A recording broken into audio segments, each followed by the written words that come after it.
আসসালামু আলাইকুম এভরিওয়ান। আজকে অনেক কাজ ভাবলাম কাজ করার আগে ১ কাপ দুধ চা খাই তাহলে এনার্জি পাবো।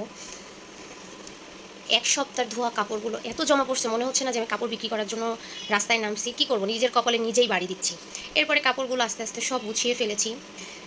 গুছানো কমপ্লিট করার পরে রান্নাঘরে গেলাম। দেখলাম আমার জামাই ২ টা মুরগি এনেছে। মুরগি ২ টা কাটার জন্য প্রস্তুতি নিচ্ছি। মুরগি ২ টা বেশ বড়। ভাবলাম যে এই মুরগিটার সাথে কি আমি পারবো যুদ্ধ করে? মুরগিটা কাটতে আমার ভীষণ কষ্ট হইছে। মনে হচ্ছিল যে আমার থেকে মুরগির গায়ে শক্তিটা বেশি। খুব কষ্ট করে মুরগিটা কাটা কমপ্লিট করলাম। আমিও ওর শক্তির সাথে পারছিলাম না। কাটা কমপ্লিট করে আমি কিন্তু মুরগি কিন্তু একটা, একটা করে ধুই। কারণ মুরগিতে যেরকম একটা মানে কী বলে এটাকে?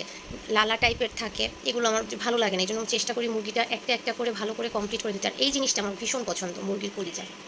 আপনাদের কার, কার পছন্দ আমাকে কমেন্টস করে জানাবেন। মুরগিটা ভালোভাবে ধুয়ে কমপ্লিট করে আমি মশলা কষাই মুরগিটা রান্না করব। একদম কষা, কষা করে রান্না করব। ঝোল একদম শুকাই ফেলবো। আজকে খুব একটা ঝোল রাখবো না আমি। ভিডিওতে কালারটা খুব একটা ভালো আসেনি, কিন্তু সামনাসামনি কালারটা ভালো এসেছে। এরপরে পাবদা মাছটা আমি ভুনা করব। আজকে যেহেতু অনেক কাজ, এজন্য খুব সাধারণ রান্নাগুলো আমি করেছি, যেগুলো ঝটপট সহজে করা যায়। এরপরে টমেটোর টক রান্না করব বা টমেটোর খাটা, আপনারা যেটা বলেন। এটা গরমে খেতে আমার ভীষণ ভালো লাগে এবং আমার বাসার সবার খুব পছন্দ। সালাদ খেতে খুব পছন্দ, ভালো লাগে, কিন্তু কাটতে আমার ভীষণ বিরক্ত লাগে। আর লাস্টে ছিল দই। এই ছিল আজকের ভিডিও। সবাইকে দেখার জন্য অনেক অনেক ধন্যবাদ। আল্লাহ হাফেজ।